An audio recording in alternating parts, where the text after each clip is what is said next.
자, 2020년 대비 그 설명회를 할 거고요. 이제 저는 실기 파트하고 화성학 강의를 맡고 있는 박정아입니다. 안녕하세요.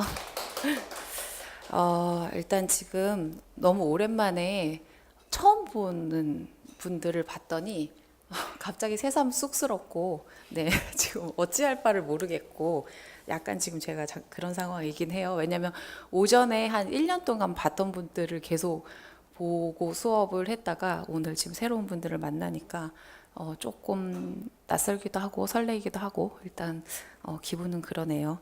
자, 그러면 그 위에 뭐 받은 자료 보시면 시창청읍, 화성학, 응용반주 이제 이렇게 적혀 있잖아요. 그래서 왜 시창청음하고 화성학하고 응용반주를 저 사람이 다 맡아서 하는 걸까? 그 다음에 이게 왜 동시에 적혀 있는 걸까라는 생각이 드실 거예요. 왜냐하면 대부분 화성학은 이론 파트라고 생각을 하시고, 그다음에 이제 응용반주는 어쨌건 그 실기 파트이긴 하지만, 근데 요 세 가지가 이제 같이 있는 이유는 결국은 이제 제가 오늘 짧은 시간 내에 여러 가지 얘기를 드려야 되는데, 그 임용을 하는 데 있어서 이제 준비하셔야 되는 굉장히 기본적인 실기에 대해서는 간단하게 얘기를 드릴 거고요.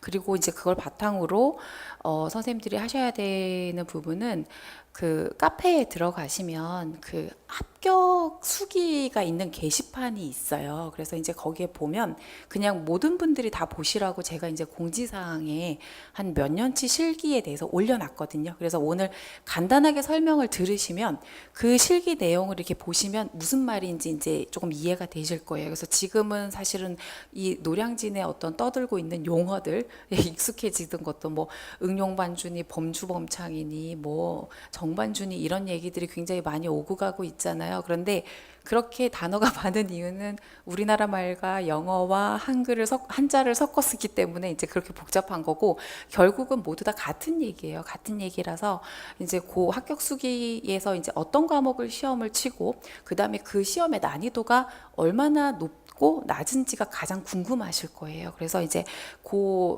기본적인 그걸 보실 수 있도록 일단 제가 설명을 드릴 거고요. 그리고 이제 또 하나는 어쨌건 시험을 위해서 이제 오시긴 하셨지만, 그래서 저희가 최종적인 목표는 시험에 합격하는 게 목표이긴 하지만, 실기 과목이 들어있는 부분은 사실은 굉장히 멀리 갔을 때 선생님들이 정말 학교에 가셔서 학생들과 수업을 하는 부분에 있어서 내가 몸으로 뭔가를 누군가에게 보여줘야 되는 거잖아요. 민요도 아이들한테 시범으로 보여줘야 되고, 피아노를 치면서 아이들과 노래를 할 수 있는 상황이 되어야 되고, 그래서 사실은 임용에서 이제 어떤 실기 과목이 굉장히 부담스럽고 복잡해 보이고 내가 이거를 왜 해야 되나라는 생각이 드실 수 있겠지만, 사실은 지금까지 선생님들이 또 접했던 음악 선생님들이 이렇게 생각하시면 그 음악 선생님들이 사실 모든 걸 다 해주시지는 않으셨잖아요. 그래서 저도 학창 시절에 기억을 해보면 이제 이건 특정과를 뭐라 그러는 건 아닌데 성악 전공 선생님이셨는데 사실 노래 불러주는 걸 한 번도 들은 적이 없어요. 그리고 선생님이 피아노를 아예 못 연주를 못 하셨던 것 같아요. 사례비라서 더 심했던 것 같기는 해요. 솔직히 얘기 드리면. 그래서 그 선생님이 반주를 해주는 거에 노래를 했던 적이 한 번도 없었던 것 같긴 해요. 그래서 친구들이 돌아가면서 반주를 했었거든요. 굉장히 아이러니한 상황이죠. 그래서 저의 고등학교 음악 시간은 사실은 그렇게밖에 기억에 남지 않고, 선생님의 에너지가 굉장히 다운되고 무서웠기 때문에 음악 시간은 굉장히 무서운 시간. 그래서 이제 음악 시간에 그나마 숨통을 좀 돌리는 시간은 뭐였냐면, 제가 그때 취미가 약간 그 가요 같은 거 마음대로 치는 게 약간 취미였어요. 아마 코드도 다 틀렸을 것 같기는 해요. 그럼 그걸 흥나게 막 쳐주면 애들이 노래를 좀 하는 그게 일종의 숨통이 트이고, 나머지는 사실은 선생님 목소리와 피아노는 듣지 못했기 때문에 제가 이 얘기를 드리는 이유는 많이 달라지지는 않은 것 같기는 해요. 그래서 실기 시험이 왜 저렇게 많은 과목이 있고 내가 이걸 왜 해야 되나라는 생각이 분명히 드실 것 같아요. 근데 이제 제가 뭐 여기 노량진에서도 굉장히 오래 있었고, 제가 여기서 지금 뼈를 묻을 계획은 아닌데 있다 보니 14년을 있게 됐거든요. 그래서 저보다 오래 있었던 분은 없는 것 같아요. 실기 파트에서. 그래서 이제 뭐 여기에도 굉장히 오래 있었고, 그다음에 제가 다른 어떤 직업적인 부분 때문에 몇 년 전에 이제 전국에 있는 중학교, 고등학교 음악과 그 선생님들이죠. 그래서 학교에 이제 어떤 음악적인 시설적인 여건, 그다음에 이제 그 교사들이 학생들을 지도할 수 있는 어떤 음악적인 사업을 이끌어갈 수 있는 뭐 역량 평가 이런 그 나라에서 하는 그런 조사를 했었어요. 그래서 전국에 있는 이제 음악학교에 가서 학교에 가서 음악 선생님들을 만난 적이 있는데 뭔가 어떤 음악적인 사업을 하고 싶어도 이걸 학교에 이끌고 가실 분들이 없더라고요. 네, 없는 상황이라서 이제 그래서 뭐 선정을 하잖아요. 오케스트라도 있고 뮤지컬 사업도 있고 뭐 굉장히 여러 가지 사업이 있는데 그게 거의 음악 선생님의 역량에 달려 있고 특히나 예체능은 그렇게 돼 있기 때문에 수업뿐만 아니라 여러 가지 학교에서 사실은 요구하시는 능력들이 굉장히 많고 저는 기본적으로 어떤 선생님들의 예체능 선생님들의 어떤 자질에 따라서 사실 그 학생들의 학창 시절은 달라진다고 생각하거든요. 그래서 저희 아이 같은 경우도 체육 선생님이 주시는 에너지의 학교를 다녀요. 네. 가요 틀어놓고 그 뭐지 이렇게 왔다 갔다 하는 거 있잖아요.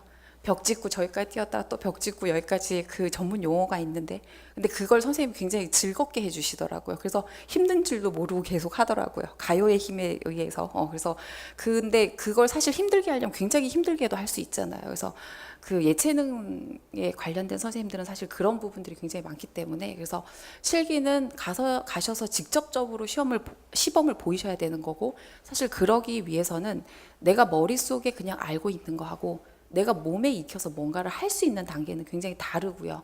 그래서 시험에서는 내가 머리로 알고 있는 거 말고 정말 몸에 그걸 정확하게 익혀서 누구 앞에서 어떤 시간에 내가 뭔가를 하더라도 할 수 있는 상태로 만들어 가야 되는 거라고 어떤 목표나 그 목표 지점을 잡으시면 될 것 같기는 해요. 그래서 결국은 이제 이게 시험 때문이 아니라 시험뿐만 아니라 여러 가지 상황 때문에 굉장히 너무나 실기가 중요하다라는 거죠.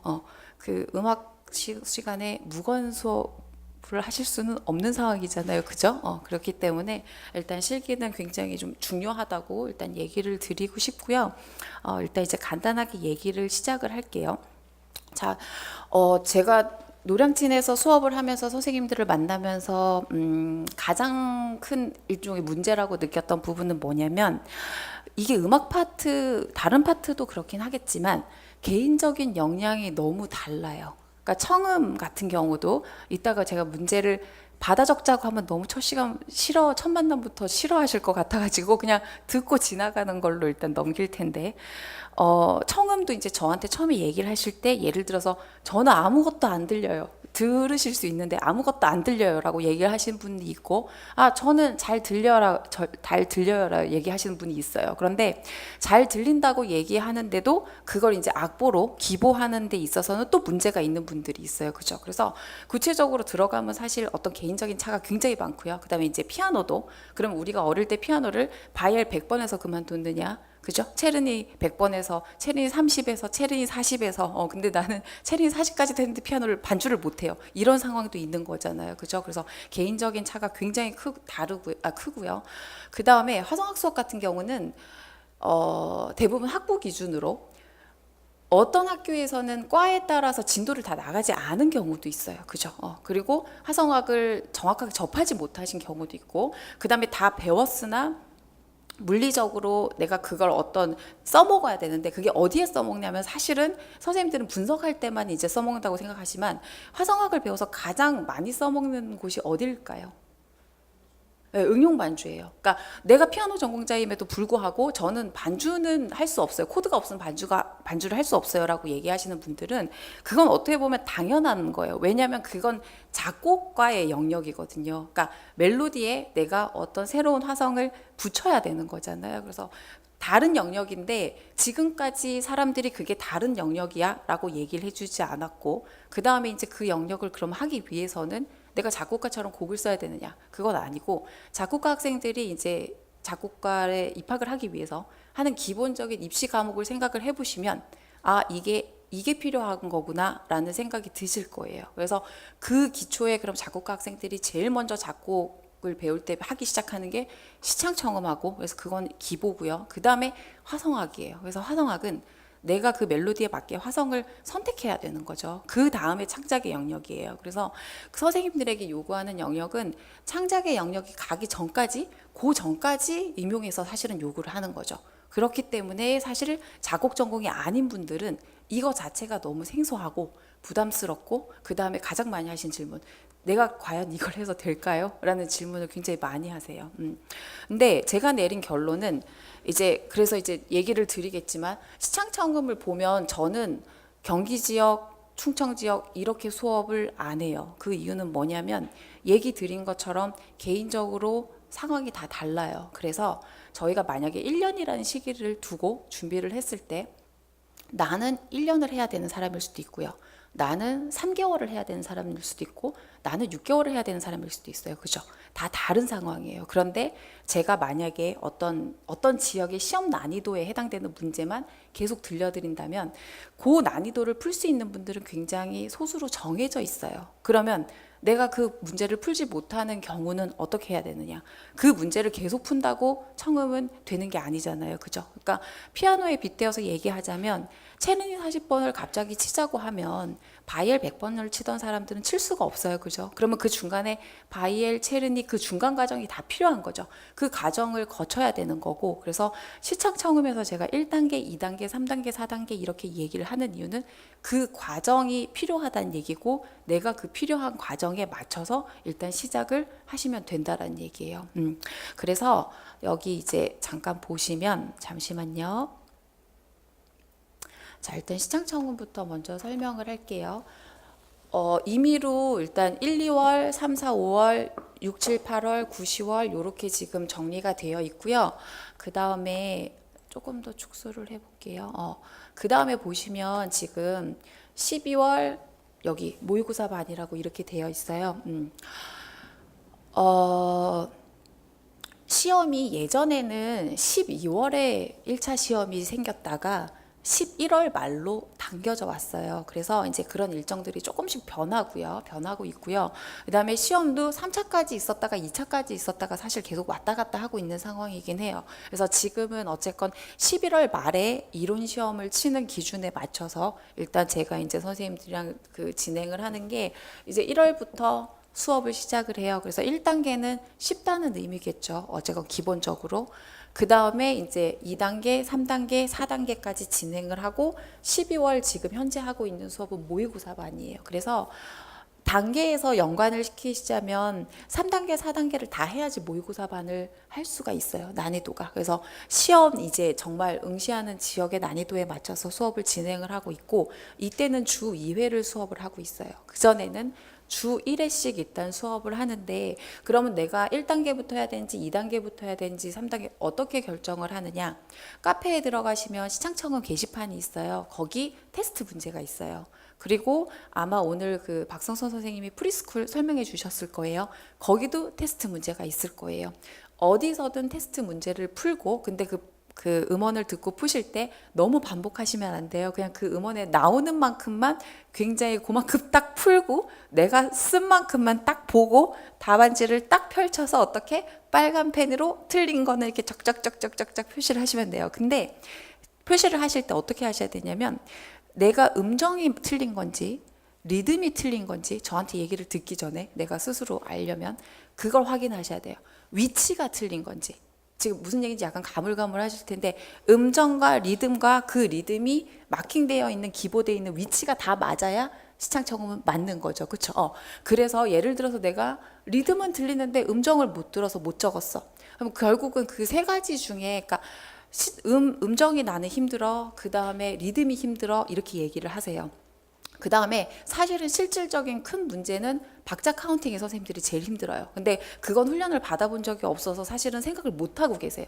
그래서 나는 음정도 들리고 리듬도 들리는데 박자 카운팅을 못해서 결국은 못 적는 분들도 있거든요. 그래서 그 세 가지 중에 내가 어떤 상황인지를 일단 보셔야 되고요. 그래서 예를 들어서 대부분 1마디부터 8마디까지 문제가 있는데, 테스트 문제는 1마디는 할만한데 2마디도 할만한데 점점 가면 모르겠어, 이렇게 돼요. 점점 어려워져요. 그래서 마디 수대로 거의 단계라고 생각하시면 돼요.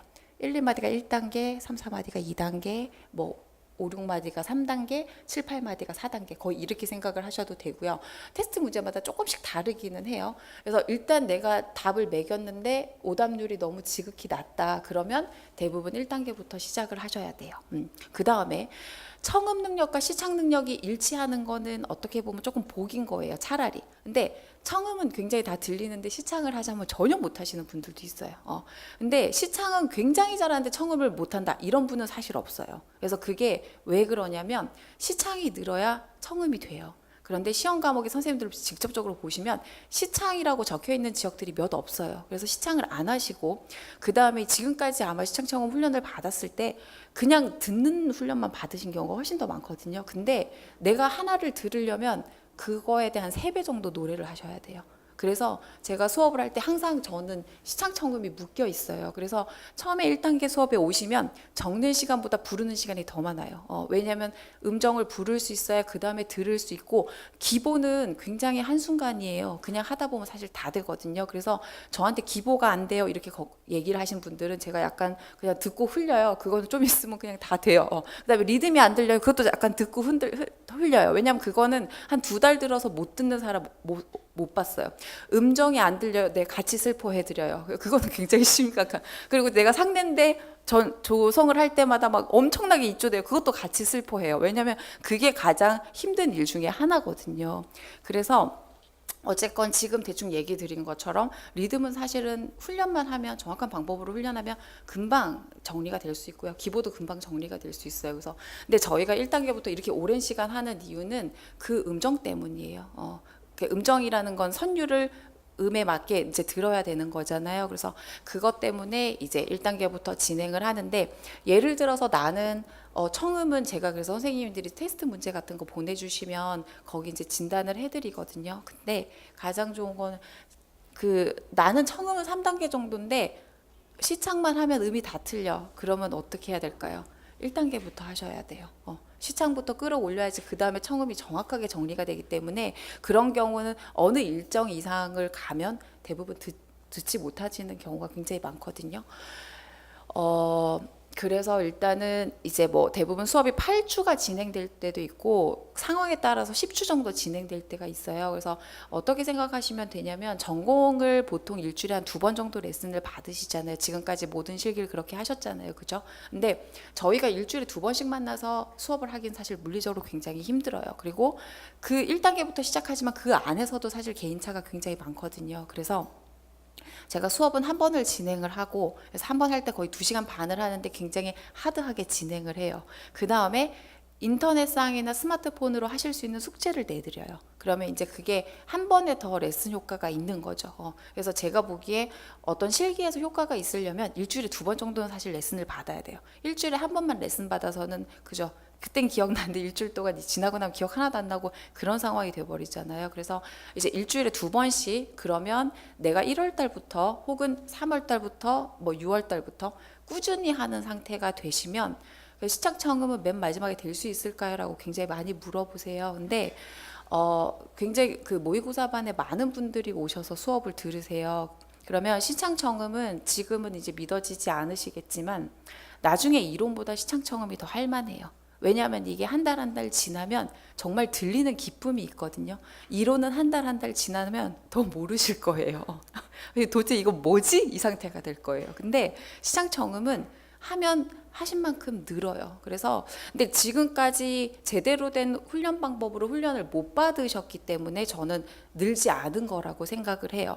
그러면 예를 들어서 한 50명 중에 1명 정말로 1년 이상 걸리는 분들이 있어요. 100명 중에 1명. 내가 그 사람이 될 수는 있으나 사실 그 나머지 49명 안에만 들어오면 웬만해서는 사실 시창청음을 그냥 극복할 수 있는 상태가 되는 거죠. 그리고 만약에 사람마다 느는 속도가 다르기 때문에 누구는 굉장히 빨리 느는데 나는 빨리 늘지 않아. 그러면 이제 마지막에 실기 그 지역을 선택하실 때 청음이 굉장히 어려운 지역들이 있고 그래도 조금 무난하게 그러니까 내가 어느 정도 노력하면 할 수 있는 지역들이 있어요. 그러면 이제 제가 맨 마지막에 상담을 할 때 시창청음만 가지고 하는 게 아니라 시창청음, 피아노 뭐 이런 부분을 다 통틀어서 얘기를 하면서 어디 가서든 중간 이상을 해야 되는 거잖아요. 그죠? 사실 2차를 통과하시려면 결국 중간 이상을 해야 되거든요. 그러면 그 선에 맞춰서 이 지역을 하시면 될 것 같아요 라고 얘기를 드려요.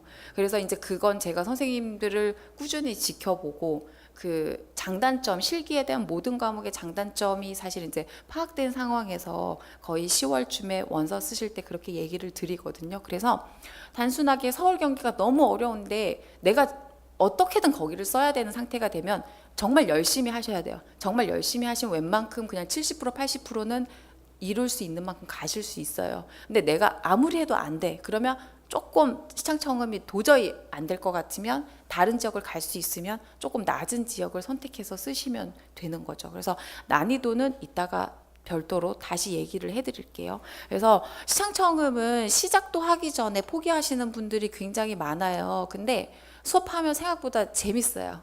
안 믿어지겠지만 생각보다 굉장히 재밌기 때문에 그 느는 기쁨이 있어서 일단은 포기하지 않고 꼭 시작하셨으면 좋겠고요.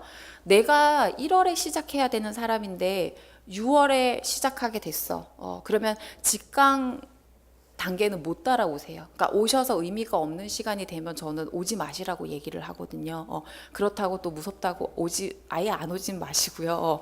그래서 이제 그 얘기를 왜 드리냐면 그만큼 내가 빨리 진단을 해서 어느 시기에 시작을 해야 되는지가 가장 중요하다라는 거예요. 그래서 제가 직강을 3단계를 6월, 8월에 진행을 하고 있는데 6월, 8월에 내가 시창청음을 처음 시작하게 됐어. 근데 테스트를 했더니 1단계를 나왔어. 그럼 어떻게 해야 될까요?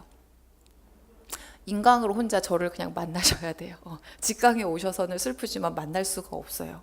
그래서 가급적이면 내가 시창청음이 조금 두려워라는 생각이 드시는 분들은 그런 분들이 많이 있고 회피하시거든요. 근데 그럴수록 오셔서 일단 직접적으로 부딪히셔야 되고 직강에서는 제가 수업을 하면 계속 수업을 하면서 돌아다녀요. 어떤 상황일지 상상이 안 되시겠지만 왜냐면 노량진에 계신 분들은 다 여기서만 수업을 하시잖아요. 그죠? 근데 전 수업을 하다 선생님들 개별적으로 계속 돌아다니기 때문에 직강에 오시면 어떤 본인의 문제점이나 이걸 저랑 커뮤니케이션을 할 수가 있어요. 그런데 인강은 사실은 아무리 이제 얘기를 하셔도 얘기를 들으면 제가 어느 정도 짐작이 되긴 하지만 자세한 상황을 알 수는 없어서 조금 답답한 게 있긴 있어요. 그래서 만약에 내가 실기 과목이나 여러 가지 과목들이 두려운 게 많을수록 가급적이면 저를 그냥 직접 보러 오시는 게 더 나으실 거고요. 저는 약간 성격상 해결을 안 하시면 집에 안 보내드려요. 그래서 내가 모르고 넘어갈 일은 없어요. 근데 빨리 집에 가고 싶으시겠지만 일단은 어쨌건 오시면 해결하고 가실 수 있기 때문에 저를 회피하지 말고 요 시기에 맞춰서 일단은 시작하시는 게 가장 좋고요. 그 다음에 시창청음 테스트 해보면 웬만큼 의무를 절대로 다 들으셔가지고 3단계나 4단계 정도 나오시는 분들이 있어요. 그러면 6월이 되게 되면 이론이 과목이 굉장히 하드해져요. 그래서 그때 같이 병행을 하는 게 조금 부담스러우실 수가 있어요. 그러면 어떻게 하시면 되냐면 그런 분들은 내가 1, 2월에 그나마 시간이 조금 여유가 있을 것 같아. 그러면 올해 강의죠. 지난 강의 인강을 들으시면 돼요. 왜냐면 3, 4단계까지 어느 정도 하고 나면 청음이 내려가지가 않아요. 그런데 선생님들이 가장 어떤 많은 시행착오를 하시냐면 1, 2단계쯤에서 그만두시면 그대로 내려가요. 거의 원점이에요. 그러면 제가 돈 아까우니까 그냥 하지 말라고 얘기하시거든요. 처음에 무조건 시작하시면 끝까지 가셔야지 그 다음엔 쉬어도 안 내려가요. 그래서 일단은 청음은 조금 그렇게 마음을 강하게 막 먹고 일단 시작을 하시면 되고요. 그 다음에 이제 청음 난이도에 대해서 잠깐 체감을 할 수 있게 해드릴게요. 그냥 들으시면 돼요. 안 적으셔도 돼요. 뒤에 답지 있는데 보시면 안 돼요. 그냥 들으세요. 어떻게 해야 될지를 모르겠죠. 그냥 들으시면 돼요.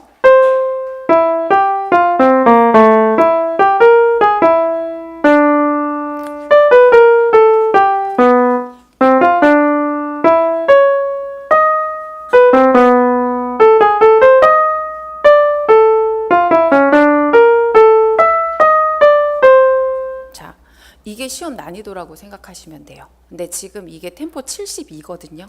그런데 몇몇 지역들은 이거보다 더 빨리 나와요.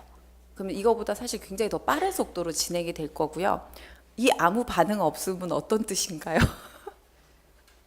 보통은 반응이 있으신데 되게 막 이렇게 놀래거나, 근데 이게 쓰자고 그러면 되게 싫어하시거나 쓰면서 놀래거나 하는데 지금 약간 제가 이렇게 트니까 감이 안 오는 거예요. 왜 아무도 대답을 안 해주지? 저랑 할 때는 이렇게 대답을 해주셔도 되는데 어떤 상태인 거예요 지금? 한 번만 더 들려드릴까요? 알았어요. 한 번만 더 들려드릴게요. 이거 몇 분의 몇 박자인지 생각해 보세요.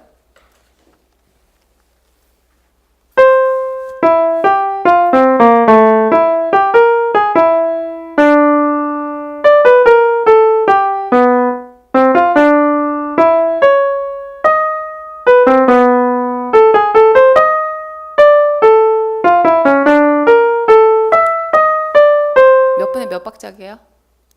뒤에 답지가 있긴 한데 몇 분의 몇 박자게요? 4분의 3이에요. 그래서 네, 또 이 반응 없으면 뭐지?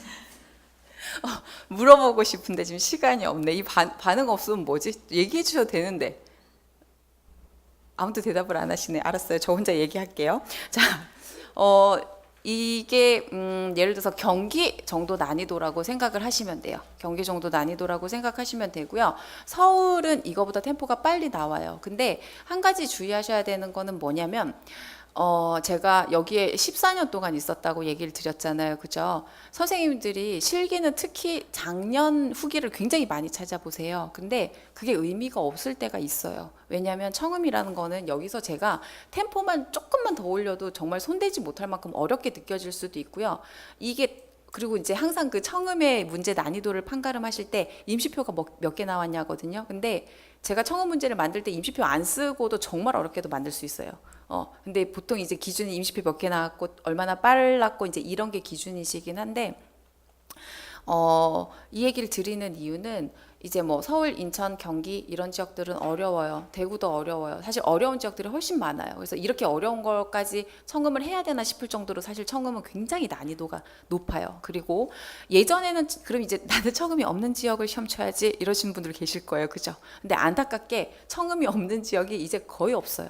예전에는 몇 군데 있었어요. 그래서 선생님들이 버틸만 했는데 그러면 그 지역을 쓰시는 이유는 단 한 가지예요. 청음이 없기 때문에. 그런데 이제는 그런 지역들이 없어졌어요. 없어졌고 그 다음에 예를 들어서 굉장히 쉬운 지역을 선택하신 경우가 있어요. 제주, 전남 이런 지역이에요. 근데 시험장에서 직접 얘기하셨어요. 이제 난이도를 계속 높여가겠다고.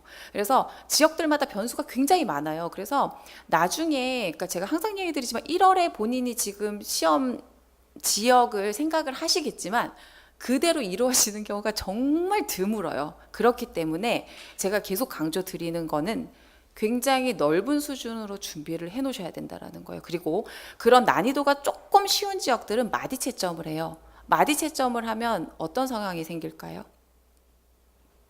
0점자가 정말 많아요. 왜냐하면 정확하게 선생님들이 훈련을 안 하시는 게 습관이 돼 있기 때문에 마디 채점을 하게 되면 예를 들어 서울은 전체 다 빵점일 수도 있어요. 그럴 정도로. 그래서 마디 채점을 하는 지역은 난이도가 조금 낮은 대신에 일단 정확하게 다 맞춰야 되고요. 뭐 예를 들어서 예전에 강원이 난이도가 조금 낮았어. 하지만 이게 서울과 비슷하게 점점 난이도가 올라가고 있는 상황이에요. 그래서 교육청에서는 어떤 정보를 교류를 하시기 때문에 이 시험을 쳤는데 어떤 변별력에 문제가 있거나 변별력을 내는 데 있어서 크게 차이가 나지 않거나 이런 상황이 되면 사실은 시험은 계속 바뀌어요. 그렇기 때문에 대구 같은 지역은 조성으로 나오거든요. 그럼 이제 선생님들이 다장조만 굉장히 열심히 하세요. 근데 조성 나오는 지역들도 꽤 많아요. 그러면 대구는 농담이 아니라 정말 삐리리 삐리리 삐리리 이렇게밖에 안 들려요. 정말 너무 빠르고 조성 문제라서 그러니까 그게 음악으로 느껴지지 않고요. 삐리리 띵 삐리리 띵 띠리리 이렇게 진짜 이렇게 들리거든요. 시험 치시고 선생님들 답안 복귀하고 나면 그러니까 그 정도로 어렵다는 얘기예요. 인천 조성이고 그래서 내 인생이 어떻게 될지 모르기 때문에 그러니까 하도 다장조만 하겠다고 선생님들이 얼마나 우기셨으면 제가 이렇게 얘기를 할까요? 그죠? 그래서 다장조만 하시면 안 되고 일단 조성까지 다 해야 되고 교과서에 나와 있는 악곡들은 대부분 모두 다 조성이에요. 그래서 내가 반주하면 C는 굉장히 잘하는데 그 이상의 키가 되면 굉장히 어려워지잖아요. 모두 다 같은 그러니까 모든 과목이 지금 공통적인 상황인 거예요. 화성학도 테스트를 하는데 조성이 C인 걸 그러니까 악곡을 드렸을 때 C로 조성을 드리면 그래도 좀 분석을 해요. 근데 제가 그걸 D 플랫으로 줬다. 그럼 분석 못 해요. 무슨 얘기인지 아시겠죠? 그래서 이게 모든 게 맞물려서 너무 조성 C에만 다장조에만 우리가 지금 훈련이 굉장히 많이 되어 있기 때문에 다장조는 그만해도 돼요. 다른 조성을 하셔야 되거든요, 정말. 그래서 청음은 난이도가 일단 중요한 건 굉장히 높고, 그다음에 제가 얘기 드린 것처럼 카페에 들어가시면 서울 상중하 뭐 어디 상중하 제가 이렇게 다 적어놨을 거예요. 그래서 서울은 청음 난이도 상, 인천도 난이도 상, 70% 이상 정도가 난이도 상이에요. 그래서 오늘 들으셨던 문제를 기준으로 해서 그 정도 난이도에서 더 높아지는구나, 오늘 지금 들렸던 거에서 조금 더 높아지는구나라고 생각을 하시고 그 지역들의 상중하 난이도를 보시면 돼요. 그래서 일단은 청음은 시험을 안 보는 곳이 없고 대부분 사실은 난이도가 높기 때문에 굉장히 내 능력을 최대한 할 수 있는 최대치를 만들어 놓으셔야지 가셔서 실수를 안 하시게 돼요. 자, 그러면 지금 실기 과목 중에 이제 지금 시창 청음이 있고요. 그 다음에 이제 시창은 이따가 조금 설명을 드릴 거고, 화성학을 보시면 지금 1, 2, 3, 4, 5를 굉장히 길게 되어 있어요. 근데 이제 세부적인 계획은 제가 다시 카페를 통해서 공지를 할 텐데, 자, 화성학도 일단 개인차가 굉장히 크고요. 그 다음에 문제는 뭐냐면 이론 수업 같은 경우 9시부터 5시까지 하잖아요. 그죠? 예. 그 시간을 모두 집중하시는 분들도 있긴 있어요. 하지만 그 시간을 다 집중하지 못하시는 분들이 저는 다수라고 생각을 해요. 그러면 어쨌건 물리적으로 어쩔 수 없어서 이론 수업들은 그렇게 진행을 하는 걸로 알고 있어요. 근데 실기 수업은 선생님들이 하시다 보면 제가 굉장히 많은 질문을 던질 거고 그에 대한 답을 하셔야 돼요. 그래서 실기는 사실 중간에 뭘 하나를 놓치면 그 다음을 따라오기가 굉장히 힘들거든요. 그래서 제가 화성학을 별의별 방법을 다 해봤어요. 6시간도 해보고 2시간도 해보고 뭐 이렇게도 해보고 그러니까 제 커리큘럼은 매년 바뀌어요. 왜냐면 이게 해봤는데 그러니까 노량진에 있는 굳이 그 커리큘럼을 따라갈 필요가 없다고 저는 생각을 하고, 실질적으로 선생님들의 진짜 실력을 끌어올리는 게 가장 중요하기 때문에 화성학을 개인 레슨을 선호하시잖아요. 그 이유가 내가 이해를 못하면 어떡하지? 그 다음에 학원 수업은 진도가 너무 빨라서 이렇게 대부분 얘기를 하시거든요. 그래서 화성학 수업을 이제 올해는 제가 더더욱 한 번 할 때 길게 하지 않을 생각이에요. 그래서 3시간이면 3시간, 일단 그 시간을, 왜냐면 굉장히 단계적으로 유기적으로 연결이 돼 있기 때문에 그 시간을 다 집중해서 사실은 따라오셔야 되고요. 그 다음에 어릴 때 학습지 한 기억 나시죠? 학습지 하면 그놈의 연산을 더하기 한번 하려면 연산을 정말 많이 하잖아요. 그죠? 저희 애들도 제일 싫어하는 게 구몬. 이 세상에 구몬은 없어야 되는데 이렇게 얘기를 하더라고요. 저희 둘째가 그랬어요. 아니, 우리한테 풀라 그러고 그러고 일주일 만에 와가지고 10분 확인해 주는데 내가 뭐가 늘어? 계속 이렇게 얘기를 하거든요. 근데 자기가 풀어야 되잖아요. 자기가 안 푸니까 안 늘잖아요. 제가 이 얘기를 드린 이유는 뭐냐면 화성학은 본인이 풀어야 돼요. 그런데 사성풀이를 해야 될까요? 선생님들이 지금 그 화성학 하면 사실 제일 싫은 게 그 사성 아니에요? 그죠? 예. 근음, 삼음, 오음이란 말도 별로 좋지 않은데 그 사성을 메꿔야 되는 게 되게 힘들지 않으셨어요? 그거에 사성을 해야 될까요? 안 해야 될까요? 뭐라고? 해야 될 것 같아요. 하긴 해야 되긴 하는데 그다지 안 해도 돼요. 그런데 어떤 일부 수업들은 거기에 너무 초점이 맞춰져 있고, 그 다음에 특히나 학교에서 하셨던 수업도 거기에 초점이 맞춰 있어요. 그거는 곡을 쓰려고 하는 거예요. 네, 곡을 쓰려고. 그럼 선생님들에게 필요한 건 뭐냐? 예를 들어서 부속, 부감화음 이런 얘기 기억나시죠? 그죠? 그러면 제가 첫음을 드리고 부속화음 만드세요. 미예요. 자, 그러면 여기서 일단 속칠화음 장삼화음 더하기 단삼도 만들어 보세요. 그럼 어떻게 돼요? 미, 솔샵, 시, 레 이렇게 되죠. 이게 어디로 해결돼요? 미래도 시 이렇게 되죠. 그쵸? 자, 그러면 이제 이게 흰 건반에서 시작하면 굉장히 쉬워요. 자, 도샵에서 시작할게요. 속칠 만드세요. 자, 이때부터 대답이 이제 없어지기 시작해요. 도샵, 그 다음에 미샵, 솔샵, 시, 그죠? 이거 어디로 해결돼요? 파샵이에요. 그쵸? 그럼 여기에 연관된 조성은 뭐가 있어요? F샵 메이저가 있고 F샵 마이너가 있어요. 그럼 이제 제가 계속 물어볼 거예요. F샵 메이저의 조표는 뭐예요? F샵 마이너의 조표는 뭐예요? 다 물어보면 대부분 대답을 못하고 계세요. 그러면 이 얘기는 뭐냐면 실질적으로 내가 화성학을 하는 데 있어서 정말 필요한 거는 우리가 굉장히 중요하지 않다고 생각하고 있는 조표, 조성, 기본적인, 아까 이렇게 비유를 해서 죄송한데 더하기 빼기가 안 돼 있는 상태인데 거의 인수분해 미분 적분을 풀어야 되는 지금 상황이랑 똑같은 거예요. 그래서 굉장히 화성학을 잘한다고 하는 분들도, 왜냐하면 임용에서 1차에서 2로는 굉장히 정확성과 그 다음에 짧은 시간에 풀어야 돼요. 그러니까 시험을 치고 나서 선생님들이 다 하는 얘기가 문제가 어려운 게 아니었는데 시간이 부족했어. 이런 얘기 제일 많이 하시잖아요. 그리고 화성 문제나 이런 거는 기본적으로 시간을 많이 투자하실 수가 없어요. 문제 구조 자체가. 정말로 어려운 문제나 논술적으로 시간을 할애하셔야 되고, 화성학은 사실은 보면 답이 나오는 문제들이 많은데 그걸 한참 생각하고 계시거든요. 그래서 제가 선생님들을 접하고 나서 굉장히 느낀 게 뭐냐면, 이게 어떻게든 구몬처럼 시켜서라도 계산력을 빠르게 만들어야 되는 거구나 하고, 그 다음에 실질적으로 자 레플렛이에요. 그러면 장치라움 만들어 보세요. 속치라움, 장사마음, 레플렛, 시창. 그 다음에 라플렛, 그 다음에 3도씩 쌓으면 어떻게 돼야 돼요? 레플렛, 파, 라플렛. 그 다음에 뭐 기준으로 쌓아야 돼요? 3도씩 하려면 레, 파, 라 다음에 3도는 뭐예요? 도죠. 근데 이제 장사마음 위에 단삼도 만들어야 돼요. 그럼 어떻게 해야 돼요? 도플렛이라고 얘기해야 돼요. 그러니까 화성학 문제에서 처음에 틀린 이유가 이것 때문이에요. 그죠? 화성학에서 가장 기본은 3도씩 쌓으라고 얘기해요. 근데 약간 우리는 우리 편한 대로 쌓아요. 3도를 쌓았다가 2도를 쌓았다. 무슨 얘기인지 아시죠? 그러면 화성학을 풀 수가 없어요. 그러면 자, 제가 레플렛을 드렸어요. 레플렛, 파, 라플렛, 도 이렇게 돼요. 울게 하소서가 디플렛이 나와요. 그죠? 근데 디플렛 계열은 선생님들이 시창하신 적이 별로 없어요. 그래서 화성학을 할 때 그러면 제가 자 지금 파예요. 파면 지금 감치라움 만들어 보세요. 그러면 어떻게 해야 돼요? 감사마음 더하기 단삼도예요. 그 다음에 파. 그럼 이제 계산해 보세요. 근데 소리로 내주세요. 파, 라플렛, 그 다음에 도플렛, 그 다음에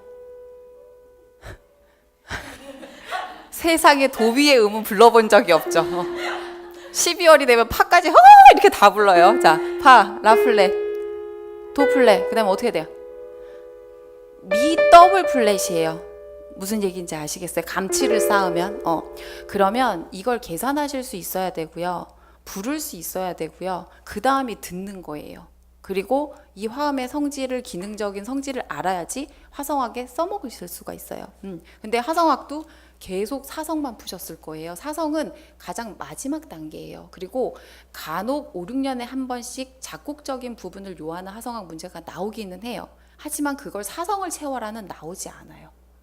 근데 너무 그쪽으로 포커스가 맞춰져서 그걸 하는데 사실 시간을 보내시는 경우가 굉장히 많고, 그래서 화성학은 개인 레슨을 해야 돼 라는 생각을 하시는 경우도 굉장히 많아요.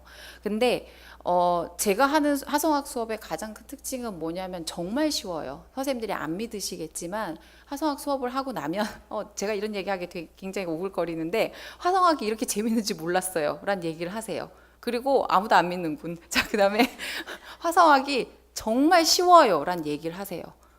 왜냐하면 그 관점이 다르기 때문이에요. 그래서 정말 시험에서 요구하는, 그 다음에 사실 이제 대학원에서 분석 수업 하시잖아요. 근데 화성학을 제대로 하고 가야지 분석을 할 수 있는데 분석을 못 하시는 상황이 굉장히 많거든요. 그래서 그쪽으로 포커스를 맞춰서 하고, 어떻게든 숙제보다는 수업 시간에 푸는 게 더 많아요. 그러면 여기서 어쨌건 풀어야 되기 때문에 내가 이해가 안 되면 다음 단계를 나갈 수가 없기 때문에 거의 수업에 참여하시면 거의 80% 90%는 이해를 하게 되실 수밖에 없어요. 그래서 일단 화성학은 그래서 제가 이제 길게 일단 수업을 진행을 하는 이유는 그렇게 단계별로 수업을 일단 진행을 할 거고요.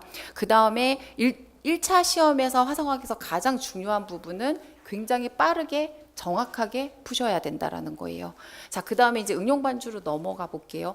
응용 반주는 직강 수업이 있고 인강 수업이 있어요. 직강 수업을 오실 수 있는 분들은 사실 직강 수업을 오시는 게 가장 좋아요. 그리고 저 말고 이제 피아노 파트 강사분들이 계세요. 그래서 수업을 진행을 하고 있는데 그러니까 1, 2, 3, 4, 5, 6 이거는 그냥 2달 단위로 진행을 한다는 거예요. 그리고 예를 들어서 내가 정반주를 레슨 받아야 돼. 그럼 정반주 레슨을 해요. 그 다음에 내가 응용 반주를 해야 돼. 응용 반주라는 게 이제 이따가 알려드릴 텐데 멜로디의 화음을 찾아서 반주하는 거거든요. 그래서 시험에서 소위 뭐 범주범창이라고도 얘기를 하고, 그 다음에 이제 응용 반주, 그 다음에 노래하면서 반주하기 이렇게 나올 거예요. 시험 요강에. 그래서 그 모든 게 응용 반주라고 생각을 하시면 되는데, 그러면 내가 피아노를 잘 치지 못해. 그러면 그 수준에 맞춰서 직강은 수업을 진행을 해요. 그래서 직강은 나중에 공지가 나오면 보시면 되고요. 그 다음에 응용 반주를 사실 제대로 배울 수 있는 곳들이 솔직히 얘기 드리면 많지가 않아요. 그리고 혹시 응용 반주 책 보신 적 없죠? 소문도 들으신 적 없죠? 책 몇 권인지 아세요? 몇 권이게요? 어? 아무나 대답을 그냥 해주면 안 될까? 몇 권쯤 될까요? 두 권? 상식적으로 두세 권 정도일 것 같긴 하죠. 그죠? 5권이에요. 거기 아무도 안 놀래네? 알겠어요. 네. 거기에 있는 곡수가 정말 많거든요. 그래서 이렇게 된 게, 자, 그 교과서가 몇 번 개정이 됐었어요. 그래서 이제 선생님들은 지금 가장 최근 개정된 교과서로 일단은 준비를 하셔야 되는데, 그 개정된 교과서의 특징이 뭐냐면 곡이 정말 많아졌어요. 심지어 보아의 넘버원 이런 거는 이제 오래된 노래예요. 최신 가요까지 다 들어가 있고요. 최신 뮤지컬 창작곡까지 다 들어가 있어요. 내 인생의 영웅의 장부가를 들어본 일이 뭐가 있겠어요. 그죠? 근데 다 들어가 있어요. 서양 악곡 다 들어가 있어요. 팝도 다 들어가 있어요. 그 다음에 우리가 알고 있는 유명한 서양 악곡, 한국 가곡 기본적으로 다 들어가 있어요. 예전에는 이렇게 악곡수가 다양하지가 않았어요. 그런데 그 학교에서 이제 아이들의 어떤 흥미나 실제 요새 우리가 듣고 있는 어떤 음악과 연계하는 수업을 하기 위해서는 팝이나 가요나 뮤지컬 넘버가 들어가지 않을 수가 없는 상황이에요. 그래서 악곡수가 일단 너무 많아졌고요. 그 다음에 예전에는 어떤 한 곡을 그냥 한 가지 조성으로 모든 출판사에서 동일하게 나왔어요. 그런데 교과서 한번 이제 구해서 한번 보시면 굉장히 힘든 게 뭐냐면 출판사마다 키를 다 다르게 해놨어요. 그러면 시험 칠 때 어느 지역에서 어떤 키로 낼지 모르는 거예요. 그럼 예를 들어서 숭어만 해도 C, F, 제 기억에 A 뭐 이런 식으로 3개. 울게 하소서 D 메이저, D 플랫 메이저, E 플랫 메이저. 그러니까 기본적으로 한 곡에 어떤 건 심한 경우는 5가지의 키가 있는 경우가 있거든요. 그러면 사실은 내가 거의 전조의 달인이 돼야 되는 상황인 거예요. 그래서 실용건반 하시는 분들 보면 그냥 굉장히 조성 상관없이 막 잘 연주하잖아요. 그죠? 그래서 그렇게 되다 보니 이게 내가 예를 들어서 F 키만 연주를 하고 나서 시험장에서 G키로 악보가 나온다면 사실 이건 훈련하고 가지 않으면 틀리는 확률이 훨씬 더 많거든요. 그래서 시중에 응용반주 수업을 하실 때 정말 주요 서양 가곡하고 한국 가곡하고 이렇게만 하면 책이 정말 얇아요. 정말 얇은데 그 교과서에 있는 수록된 곡을 이게 제가 정말 거짓말이 아니라 10년에 걸쳐서 다 악보 작업을 해서 별도로 찍은 거거든요. 이게 너무 많아서 한 인간이 1년 안에 찍을 수 있는 양은 아니에요. 그만큼 교과서에 들어가 있는 양이 정말 많다라는 거예요. 그러면 내가 그걸 가급적이면 다 해보고 사실 시험장에 가야 되는 거죠. 그러니까 내가 기본적으로 음악적인 역량을 높여서 내가 알지 못하는 키가 나오거나 내가 준비 못한 노래가 나오더라도 어느 정도 대처할 수 있는 상황을 만들어야 되고, 그 다음에 교과서에 제시되어 있는 곡은 제시된 만큼 내가 그만큼을 다 할 수 있는 상황이 돼야 되는 거예요. 근데 선생님들 가끔씩 이렇게 악보집 들고 다니시는 거 보면 책 굉장히 얇거든요. 그럼 거기 우리가 흔히 누구나 다 아는 주요 곡만 들어가 있어요. 그 주요 곡은 사실 악보 구하기도 굉장히 쉽고, 특히 피아노과에서 성악 반주하신 분들은 굉장히 해본 곡들도 많거든요. 근데 문제는 시험장에서 내가 모르는 노래가 그러니까 나 가거든 이런 노래 나오거든요. 그래서 카페에 들어가시면 기출곡도 다 적어놨거든요. 그리고 거기서 내가 아는 곡과 모르는 곡이 일단 몇 개가 되는지 한번 보세요. 보시면 세상에 이런 곡들, 변진섭의 새들처럼이란 노래 아세요? 세대가 아무도 모르는 세대죠. 날아가는 새들 바라보며, 이 노래 들어본 적 없어요? 어디서 엄마가 듣는 거에서 들어본 적 같기는 하죠. 그 옛날 가요가 기출문제로 나온 적이 있어요. 그래서 이게 굉장히 아이러니한데 선생님들의 연령이 지금 낮아지면 낮아질수록 옛날 가요나 가곡이 너무 많아가지고 갈수록 모르는 노래가 더 많더라고요. 그래서 그 노래를 일단 익혀야 되고, 그 다음에 그 노래를 내가 반주를 할 수 있어야 되는 상황이 돼야 되기 때문에 악곡집이 그렇게 두꺼울 수밖에 없는 거예요. 그래서 일단 교과서에서 너무나 많이 다 달라져 있기 때문에 일단 지금 해야 되는 범위가, 이게 사실 거의 1년 내내 피아노를 정말 제대로 준비해 가려면, 내가 원래 굉장히 반주를 잘하는 사람이 아니면 1년 내내 거의 피아노를 붙들고 사셔야 돼요. 솔직히 얘기 드리면.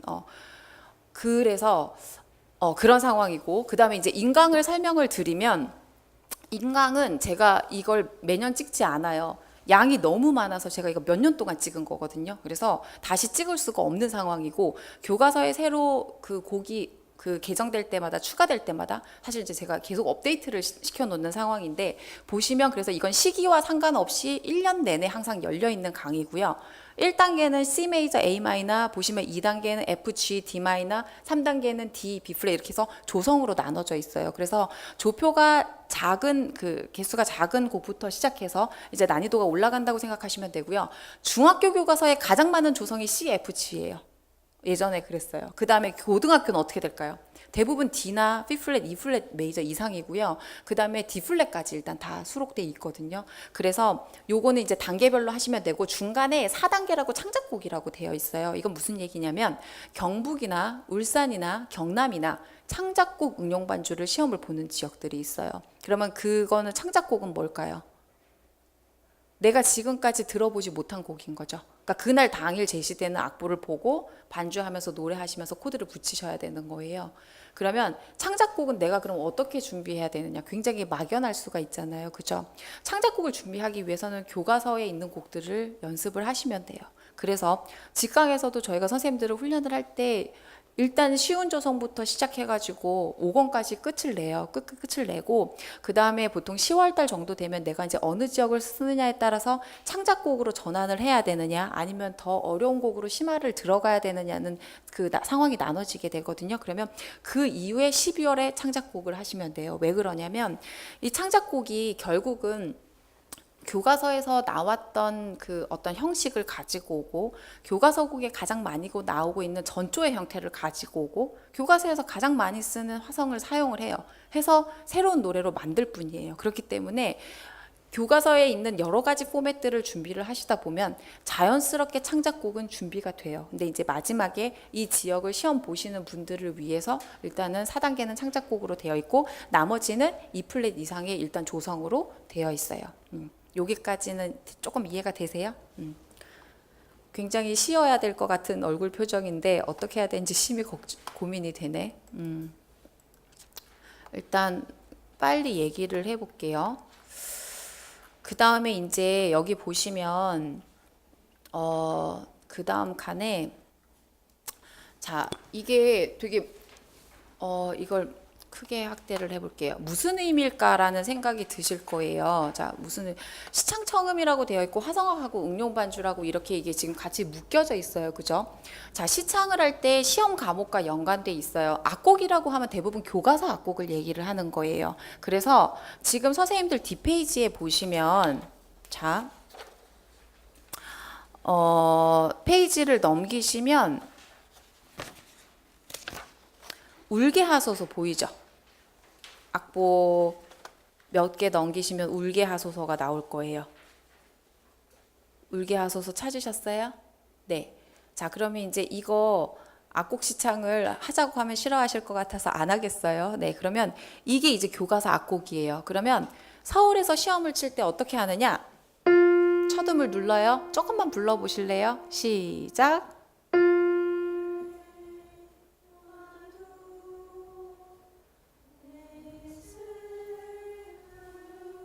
일단 여기까지. 자, 그럼 이거 지금 무슨 얘기예요? 무반주로 불러야 된다는 얘기죠. 굉장히 부끄럽고 민망하고 당황하는 시험이긴 해요. 자, 악곡을 할 때 일단 첫음만 누르고 내가 무반주로 불러요. 그리고 끝음을 맞춰요. 네. 그 다음에 교과서 악곡 시창을 할 때 이렇게 하는 지역이 있고요. 그 다음에, 자, 할게요. 시작.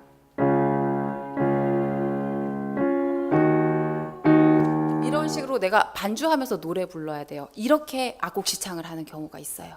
그래서 서울은 근데 그게 응시자들을 사실 이제 어떤 인원에 따라 사실 좀 많이 달라지거든요. 그래서 그 전에는 이제 무조건 같이 응시자가 지금 너무 많은 상황이기 때문에 같이 봐요. 근데 그 전에는 어떻게 봤냐면 무반주로 한 번, 피아노 연주만 한 번, 그다음에 피아노하고 노래하고 같이 한 번. 그래서 사실은 서울은 이렇게 돌아갈 확률도 굉장히 많고, 이 얘기는 뭐냐면 다른 지역에서도 이렇게 시험 칠 확률이 굉장히 많다라는 거예요. 그래서 제가 시창 얘기할 때 그러면 지금 이게 울게 하소서가 우리가 가장 잘 알고 있는 서양 악곡 중에 하나잖아요. 그죠?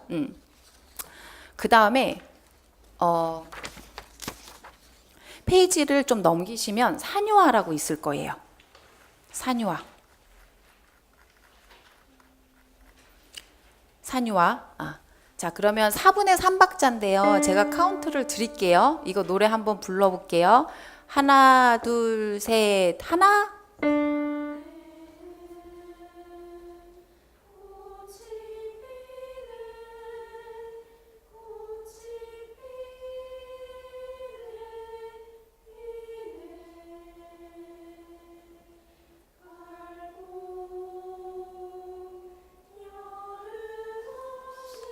자, 그러면 이제 요거는 이 정도 되면 이게 지금 중학교 악곡인데 이걸 노래를 아는 분들도 있고 그 다음에 모르는 분들도 있어요. 그러면 지금 여기 산유화는 중학교 악곡 수준이라고 생각하시면 되고요. 그 앞에 페이지를 이제 건너서 세레나데하고, 세레나데는 워낙에 다들 아시는 곡이기 때문에 세레나데하고 울게 하소서는 고등학교 악곡이라고 생각을 하시면 돼요. 그래서 어떤 조성의 차이나 그 교과서에 나오는 어떤 곡의 난이도 차이는 일단 이렇게 보시면 되고요. 시험 지역에서 중고등학교의 어떤 범주는 대부분 나누지 않고요. 대부분 고등학교 악곡이 나온다고 생각을 하시면 돼요. 그래서 시창은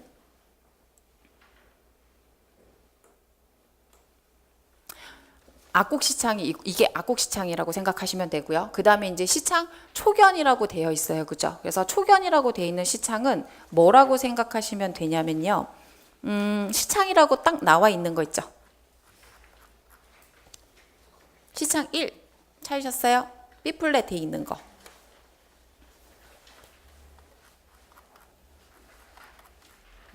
파솔파 이렇게 시작하는 거예요. 자, 그러면 요 지금 여기 앞에 한번 불러볼게요. 셋, 넷, 하나.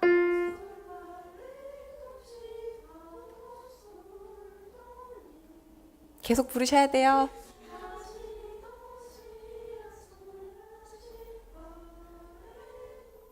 자, 그럼 지금 도가 지금 이음이에요. 그죠? 그러면 지금 너무 우리가 오랜만에 시창을 해가지고 누가 하나가 잘 부르면 좀 따라갈 텐데 지금. 자, 그러면 요게 조성 시창에서 난이도가 중간 정도라고 생각하시면 돼요. 그런데 굉장히 안타깝게도 시창이 사실 굉장히 어려워요. 이것도 마찬가지로 그냥 제가 중간에 끊었는데 첫음 드리고 다 시창하고 나서 맨 마지막에 파도시 끝나고 이렇게 맞춰야 되는 상황이에요. 그래서 시창도 이게 이제 초견인 거죠. 초견으로 내가 처음 보는 곡에 시창을 해야 되는 난이도고, 그래서 대부분의 지역에서 그냥 창작곡 초견 시창이라고 한다면 이게 굉장히 뭐라 그래야 되지? 난이도가 그렇게 어렵지 않은 상태의 그 조성 시창이라고 생각하시면 돼요. 그 다음에 이제 한 페이지 넘겨볼게요. 한 페이지 넘겨보시면 무조 시창 연습 4도, 5도, 무조 시창 연습 6도, 7도 이렇게 돼 있는 게 있어요. 이게 이제 제 수업 자료인데 음정 시창을 연습을 하기 위해서 이게 음정을 모두 섞어 놓으면 사실 할 수 없는 상황이기 때문에 2도부터 출발을 해요. 2도, 3도, 4도 이렇게 출발을 하는데, 그러면 여기 지금 자료 없는 분들이 있구나. 자, 이 1번 한 번만 불러볼게요. 셋, 넷.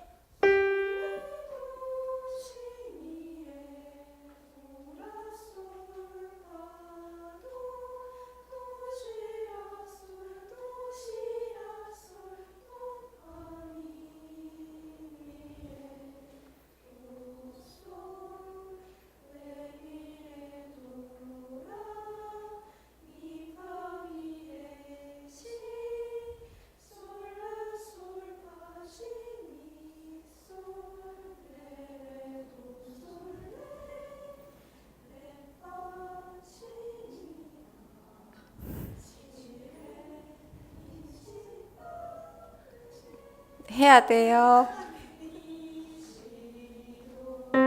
끄덕은 어떻게 맞았어요? 자, 그러면 이게 중간에 보통 서울 시창에 대한 난이도를 얘기하실 때 무조야 막 이렇게 얘기를 하시거든요. 그러면 여기 지금 앞에 첫 번째, 두 번째는 사실은 무조가 아니에요. 조성감이 있어요. 다장조에서. 그래서 아까 좀 전에 사실은 실질적으로 B 플랫 메이저가 조성감 있고 훨씬 더 쉬워요. 그런데 사실 다장조가 굉장히 많이 훈련이 됐기 때문에 청음을 할 때도 마찬가지고 시창할 때도 마찬가지고 이런 솔이나 도 이런 것들은 선생님들이 약간 절대로 대부분 찾아가요. 근데 힘든 구간이 어디예요? 맨 마지막 구간이죠. 그쵸? 이렇게 문제가 나오면 이거는 내가 조성감에 실어서 시창을 할 수가 없는 상황이에요. 그러면 제가 얘기하는 이제 시창청음에서 음정 훈련을 엄청나게 하셔야 되는 상황이고, 그래서 요 세 번째 줄이 계속 반복돼서 나오는 게 서울 시창이구나 라고 생각을 하시면 돼요. 그 다음에 경기 시창은 앞에서 보셨던 페이지에 내가 이 상태만 돼도 사실은 좀 많이 틀리잖아요. 그래서 오늘 집에 가셔서 한번 해보세요. 첫음 누르고 핸드폰으로 내가 부르고 녹음하고 끝음 맞춰보고, 그러면 여기서 경기는 사실 좀 더 어려워져요. 리듬도 붙임줄도 훨씬 많이 붙고 리듬도 좀 더 복잡해지고 임시표도 붙게 되는 상황이라서, 이게 제가 얘기 드리는 시창이 굉장히 만만한 과목이 아니라 하다 보면 청음보다 더 힘들어요.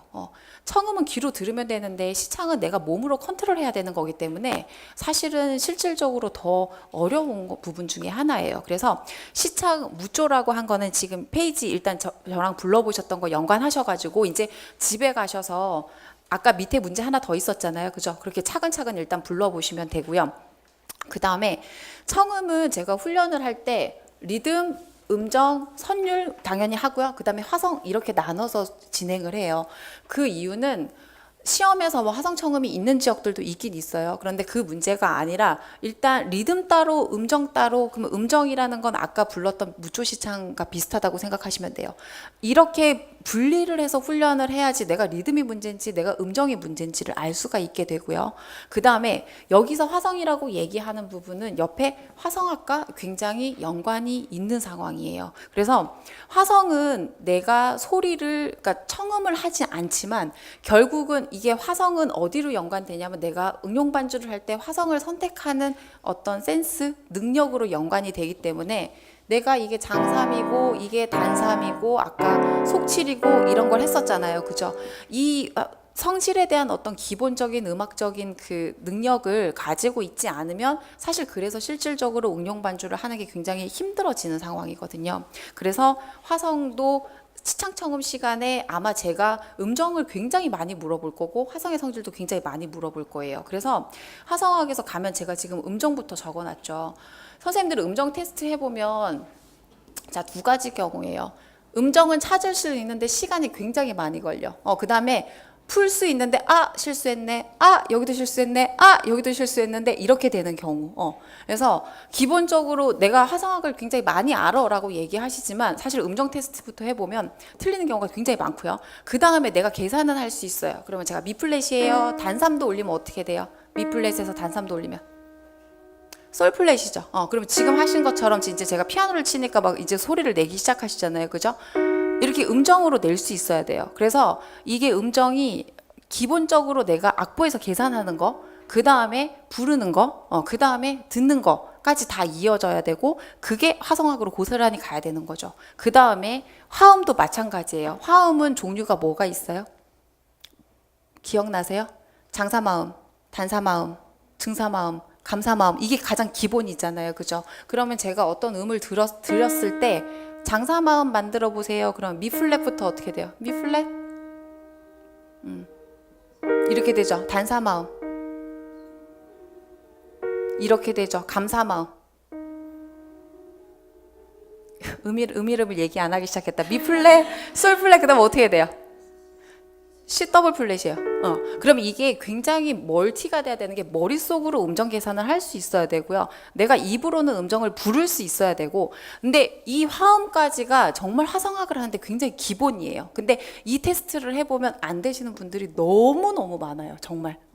그 다음에 이제 이 다음이 기능화성이에요. 이게 뭐냐면 우리가 얘기하는 부속, 부감, 그 다음에 증육, 나폴리. 증육과 나폴리는 어려운 화음이 아니에요. 사실 세상 가장 쉬운 화음 중에 하나인데 선생님들이 이제 배우실 때 어떤 그 오류로 인해서 가장 어려운 화음이라고 생각을 하고 있는데, 그러면 이제 이 다음이 기능화성이 뭐냐면 제가 아까처럼 드리고 자 여기서부터 감치를 쌓아주세요. 그러면 이게 레예요. 반감치를 쌓을게요. 그럼 어떻게 돼요? 반감칠, 레, 파, 그 다음에 라플레, 그 다음에 반감칠. 위에 장삼도 쌓아야 되잖아요. 그렇죠? 그래서 도예요. 그죠? 그러면 이게 기능화성은 이렇게 화성학적으로, 그럼 예를 들어서 제가 G 메이저예요. 나폴리를 만들어 보세요. 그럼 어떻게 해야 돼요? G 메이저에서 나폴리. 이게 찾는 방법이 있어요. 굉장히 쉬운 방법이 제 노하우가 있는데 그래서 결국은 라플렛 더 미플렛이에요. 그러면 지금 제가 이렇게 질문을 했을 때 이론적으로 사실 찾을 수 없는 분들 대부분이고 그 다음에 이제 그게 소리적으로 왜냐면 이거 소리는 왜 찾아야 되냐면 응용 반주에 다 나와요. 교과서의 곡들이 슈베르트나 슈만이나 베토벤 이런 곡들이 너무 많기 때문에 난이도가 너무 높기 때문에 이런 일종의 기능 화성이죠. 우리가 알고 있는 뭐 젊은 식스, 나폴리 이런 부분들을 안 쓰는 화성들이 없어요. 그리고 기본적으로 부속 화음 같은 거 한 6개, 7개씩 써요. 그러면 이게 거의 이 기능 화성에 지금 계산하는 거에 달인이 돼 있어야지 이렇게 돼야지 어떻게 얘기하면 지금 노량진에서 이제 그 다음에 근음, 삼음, 하음, 오음 이렇게 해서 선생님들이 화성학 배우기 시작하잖아요. 그래서 이제 주사마음, 부사마음 이런 얘기를 하기 시작하잖아요. 이것까지 달인이 되고 나서 사실 그 다음 얘기를 들어야지 화성학이 들어오기 시작해요. 그리고 그게 되고 나면 그 다음에 주사마음, 부사마음을 배운다는 거는 화성에 대해서 진행에 대해서 배우기 시작한다는 거고 그건 응용반주에 적용되는 거고 이제 화성학의 길이 열리는 거거든요. 그러면 그 다음에 이제 해야 되는 게 뭐냐면 기능 화성과 지금까지 이제 그 이론들을 같이 접목해서 어디로 가야 되냐면 전조로 가야 되는 거예요. 그리고 전조를 할 수 있어야 기본적인 악곡 전체를 분석하는 게 아니라 부분적인 화성 분석을 하실 수 있는 게 되고요. 그 다음에 형식은 어떻게 되냐면 내가 ABA, 론도라는 이름을 몰라서 틀리는 게 아니라 결국 악보를 들였을 때 그걸 나누지를 못하는 상황이 돼요. 왜? 전조 구조가 다 딸려 있거든요. 전조를 파악 못하기 때문에 사실은 소나타도 1주제, 2주제를 못 찾는 거예요. 그러면 형식은 이제 이 맨 마지막 단계인 거예요. 분석까지 돼야지 형식을 할 수 있고. 자, 그러면 그러고 나서 일단은 그 기능 화성까지 하고 나면 이제 그 다음 문제가 뭐냐면 내가 멜로디의 화성을 선택해야 되는 상황이 된 거죠. 그래서 이게 화성학의 가장 마지막 단계잖아요. 그러면 이게 뭐냐면 결국은 화성학에서 사성에서 소프라노 문제 생각나세요? 자, 내성, 외성, 알토, 베이스, 소프라노 문제 중에 뭐가 제일 어려우세요? 기억이 나지 않아요? 소프라노 문제가 제일 어려워요. 내성, 외성은 이렇게 위아래 채워져서 내가 중간에만 채우면 되잖아요. 그죠? 베이스도 숫자 점이 다 적혀 있기 때문에 이게 무슨 화성인지 알려주잖아요. 소프라노는 어떻게 달랑 멜로디만 나와 있잖아요. 그죠? 그래서 소프라노를 채우라는 게 가장 화성학에서 어려운 문제고 이게 그럼 굳이 연관을 하자면 사성이에요. 그죠? 근데 응용 반주는 이걸 어떻게 하라는 얘기예요? 악보를 보고 건반 화성을 하라는 얘기죠.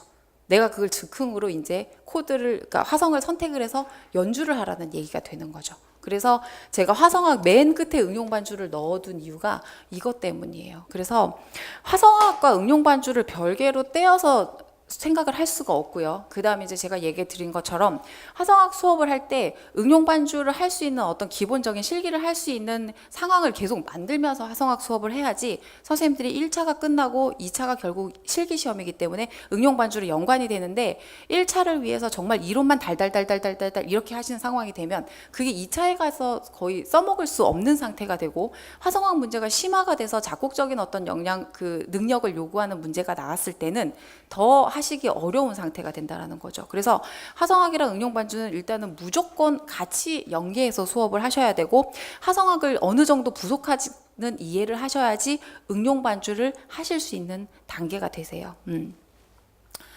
자, 그래서 청음은 일단 제가 여기에 선생님들이 이제 정리를 할게요. 내드린 시험지에 제가 아마 카페에 음원을 올려놓을 거예요. 음원을 올려놓을 거기 때문에 본인이 테스트 해보고 싶으신 분들은 일단 이 문제로 테스트를 해보셔도 되고요. 그리고 이제 청음 지금 답지를 드렸어요. 그래서 답지를 드렸기 때문에 나중에 한번 확인을 해보시고 아, 이게 난이도가 좀 어려운 지역의 문제구나 라고 생각을 하시면 되고요. 자, 그 다음 페이지에 이제 시창이 있는 게 이게 일반적으로 시창 초견 시험이고 그 다음에 조성 문제라고 생각하시면 돼요. 그 다음에 창작곡이 나올 때 거의 한 요 정도 5줄 정도 포맷으로 거기에 교과서에서 가장 많이 나와 있는 나라난조의 전조라든지 같은 으뜸음 전조라든지 오도권 전조를 포함한 그리고 기본적으로 기능화성 부속 정도를 쓴 뭐 더 가면 나폴리 정도 쓴 그런 악곡들이 나오는 게 창작곡이라고 생각을 하시면 돼요. 자, 그 다음 페이지 무주시창이라고 돼 있죠. 그렇죠? 그래서 이 무주시창까지 해야 되는 지역은 크게 많지는 않아요. 대부분 일반적인 시창에 나오긴 하는데, 근데 무주시창은 예를 들어서 내가 서울에 나오는 굉장히 어려운 무조를 꼭 부르기 위해서 하는 게 아니라 결국은 청음을 위해서 어느 정도는 해야 되는 거고, 문제 난이도가 조금만 높아지게 되면 그때부터는 음정으로 컨트롤해야 되기 때문에 기본적인 이거를 무조를 시험 때문이가 아니라 음정 컨트롤을 위해서 해야 되는 훈련 중에 하나거든요. 근데 시험과 연관을 해서 생각을 하신다면 이게 서울에서 무조 그냥 시창 난이도 수준이라고 생각을 하시면 돼요. 그리고 그래서 그 문제가 1번, 2번이라고 생각하시면 되고, 이것도 마찬가지로 집에 가셔서 불러보시면 돼요. 자, 그 다음에 이제 얘기 드린 것처럼 울개하소서가 디플랫이에요. 울개하소서를, 자, 이게 응용반주 악보예요. 시험장에 가시면 이렇게 나와요. 자, 그럼 코드가 있어요, 없어요? 없죠. 가끔 시험 지역이 정반주에서 응용반주로 바꾸면서, 그래서 이제 경기도가 올해까지만 정반주고 내년부터 응용반주로 바뀐 거 혹시 알고 계세요? 그래서 경기도까지 그렇게 전환을 하고 나면 전국에 정반주 시험을 치는 곳은 거의 남은 지역이 없어요. 제주도가 아직 남아있긴 한데 지금 제주도도 올해 뚜껑을 열어봐야 되는데 나와 있는 공지 요강 자체가 약간 지금 응용반주처럼 나와 있거든요. 제가 왜 이렇게 얘기하냐면 실질적인 그해 시험 공지는 1차가 끝나고 나와요. 1차 합격자가 나오고 나서 실기 공지가 다시 나오고 그때 뭔가가 변경되는 경우가 있어요. 그래서 최악의 경우는 어느 경우냐면 3년 전에 충청도 지역에서 정반주만 시험을 보다가 시험 일주일 전에 응용반주로 공지가 나갔어요. 그러면 응용반주를 시험을 봐야 되는 거예요. 그 해에는 선생님들이 정말 다 울면서 책 들고 들어왔어요. 왜냐하면 나는 정반주만 했거든. 반주를 해본 적이 없는데 응용반주. 그러니까 제가 이 얘기를 드리는 이유는 시험 상황은 그렇게 계속 변한다라는 얘기예요. 변하는 상황이고, 정반주를 시험 치는 지역은 사실 한 두세 군데 정도밖에 남아있지 않고, 그 다음에 정반주를 보더라도 충청도 지역은 정반주, 그러니까 교과서 그대로 정반주가 뭐냐면요. 마지막 페이지 보시면 여기 추심 보이시죠? 그쵸?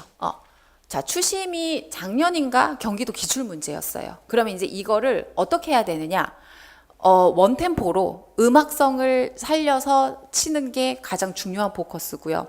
그래서 경기도는 대부분 피아노 전공자들이 지원을 했어요. 그래서 다른 전공자 하시는 분들이 가장 많이 하는 오류가 뭐냐면 내가 칠 수 있으면 되겠지. 아니에요. 거의 시험장 가면 리사이트를 해야 돼요. 그랜드 피아노 들고.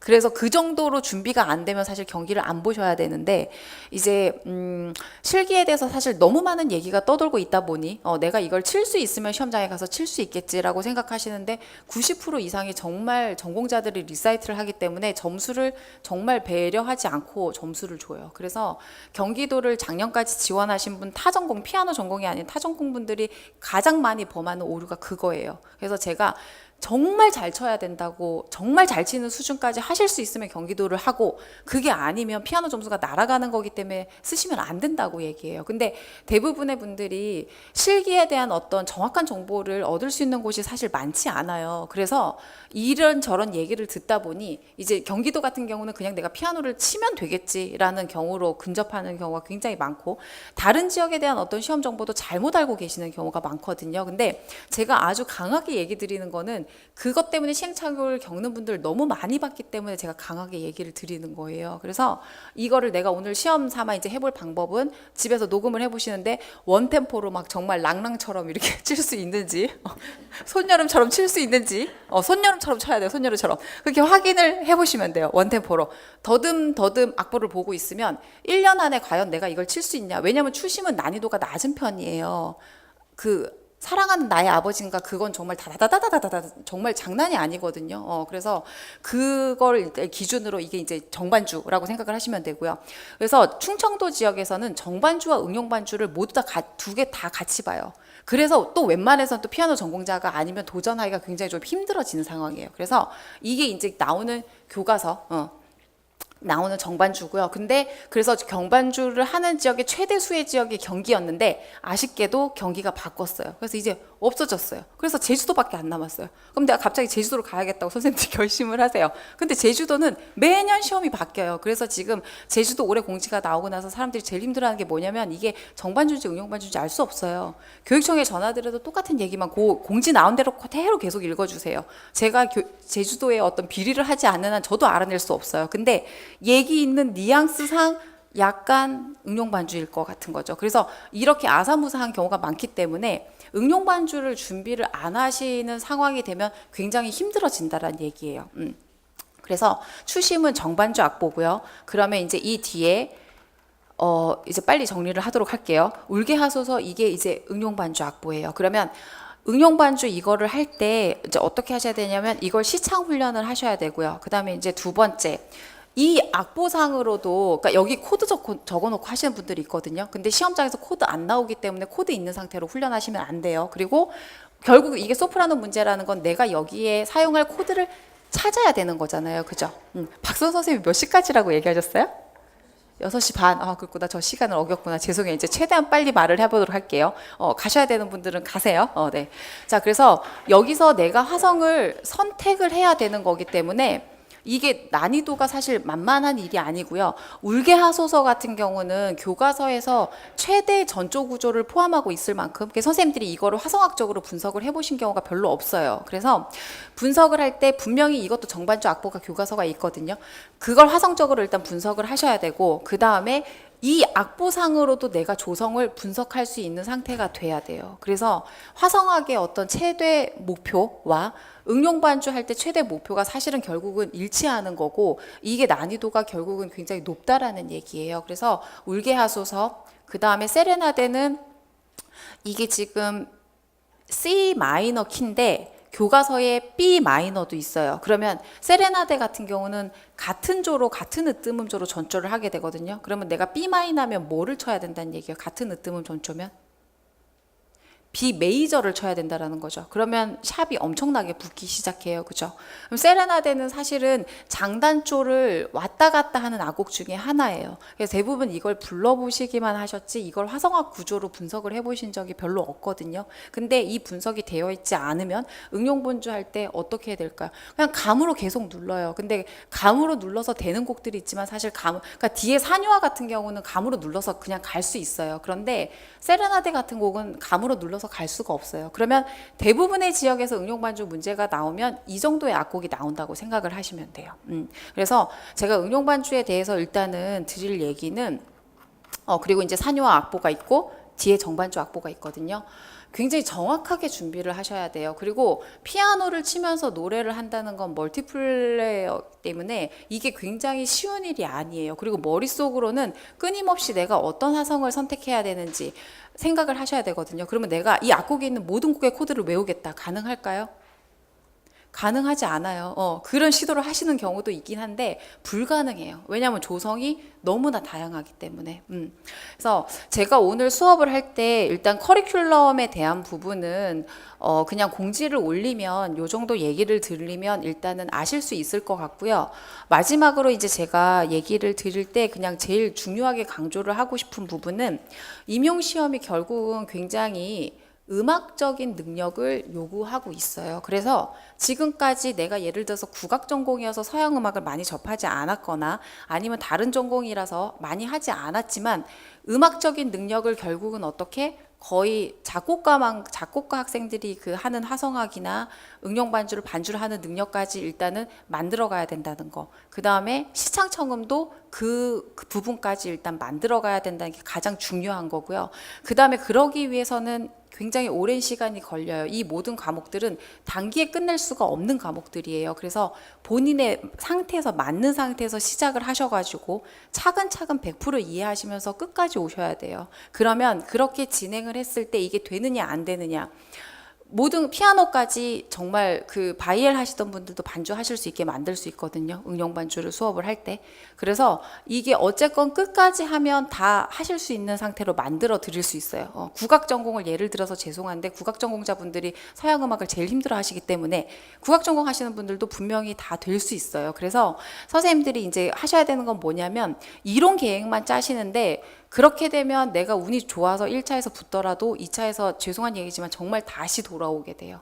왜냐하면 시험에 기본적으로 실기를 잘 하시는 분들도 많고 장수생들은 이미 이제 그렇게 준비하는 걸 몇 년 동안 하셨기 때문에 어떻게 보면 초수생하고 사실은 준비를 했다고 해도 그 레벨 자체가 솔직히 말씀드리면 달라요. 다르기 때문에 이론에서 계획을 하실 때 실기도 무조건 계획을 하셔야 되고요. 만약에 지금 내가 이론을 2년 정도 잡고 있는 분들이 계시다면 1년은 앞에 실기부터 하셔야 돼요. 이론 실기 병행하는 게 굉장히 힘들거든요. 그래서 근데 만약에 내가 1년 안에 어떻게든 목표를 가지고 끝내야 되는 상황이다라고 상황이 되시면 힘들더라도 실기와 이론을 같이 가셔야지 마지막에 12월에 다시 돌아오는 거를 안 하시게 돼요. 이론에서 0.5점 올리는 거 굉장히 힘들거든요. 근데 실기는 1점, 3점, 5점 이런 식으로 왔다 갔다 해요. 예를 들어서 경북 같은 경우는 마디 채점하면 8점, 선율이 8점 만점인데 빵점자가 많으면 거기서 8점 차이 나잖아요. 그럼 제가 선생님들한테 그렇게 얘기해요. 저는 실기 포기했고요. 이렇게 얘기하지만 그러면 이론에서 최소 8점에서 더하기 15점까지 그러면 커트라인에서 이렇게 올려서 오시라고. 그러면 실기 포기하고 어쩌면 가시면 되실 수도 있다고 제가 얘기 드리거든요. 그래서 이론에서 나오는 점수는 선생님들이 나중에 0.1 막 이렇게 떨어지시거든요. 근데 실기는 이제 나중에 면접, 수업 시간 이렇게 붙기 시작하면 그 점수 차이가 엄청나게 나요. 그래서 2차에서 뒤집히는 확률이 굉장히 많고요. 그 다음에 이제 마지막에 합산을 했을 때 결국은 2차에서 붙는 분들이 달라지는 상황이 굉장히 많이 돼요. 그래서 1차는 기본적으로 넘기셔야 되지만 2차 준비를 꼭 같이 하고 가셔야 된다라는 그거를 꼭 얘기를 드리고 싶어요. 그래서 일단 음악적으로 접근하셔야 되고 속성으로 해서 사실은 실기는 되는 일은 없기 때문에 일단은 굉장히 오랜 시간 가지고 준비를 하셨으면 좋겠고요. 그 다음에 이제 카페에 제가 얘기 드린 것처럼 그 합격 수기 보시면 그냥 전체 다 밑에 거 다 읽지 마시고요.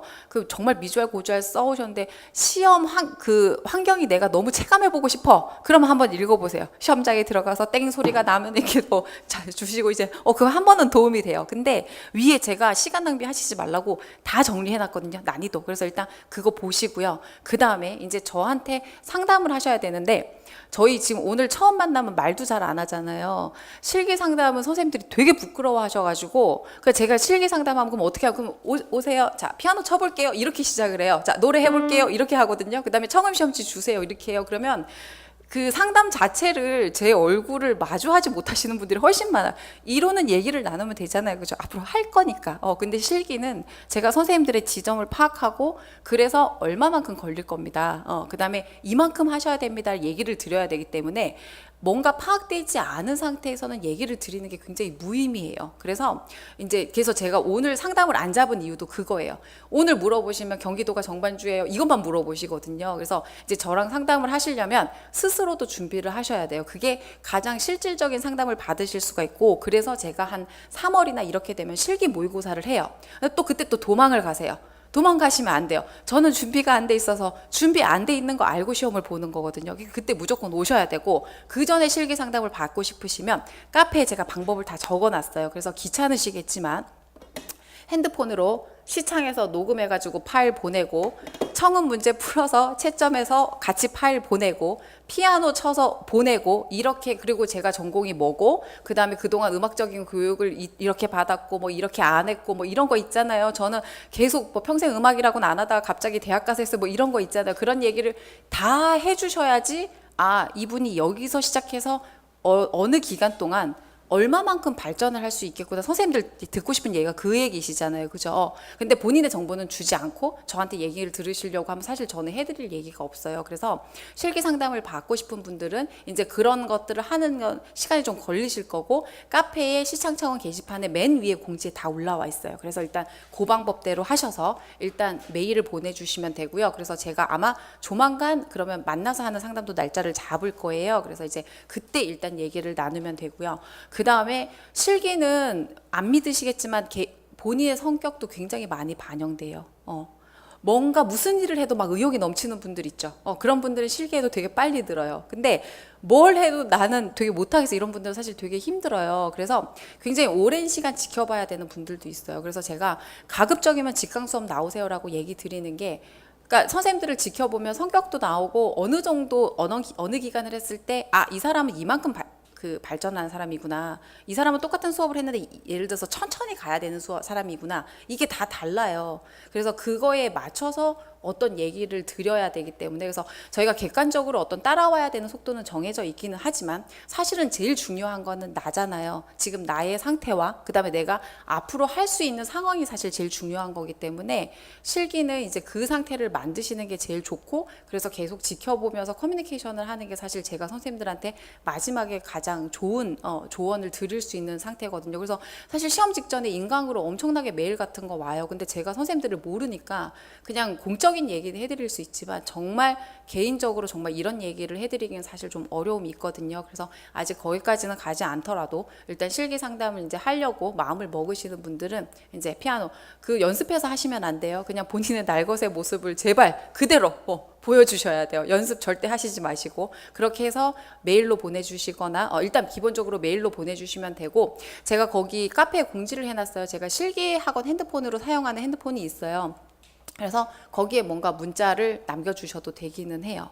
그래서 일단 실기 상담하고 싶으신 분들은 기본적인 카페에서 정보 찾아보시고 그 다음에 그렇게 이제 그 어떤 테스트를 본인이 스스로 해보시고 본인도 느끼시고 저도 얘기를 해야지 그게 마음속에 들어오거든요. 그래서 그 상태가 돼서 일단은 실기 상담은 다시 만나 뵙는 걸로 하고요.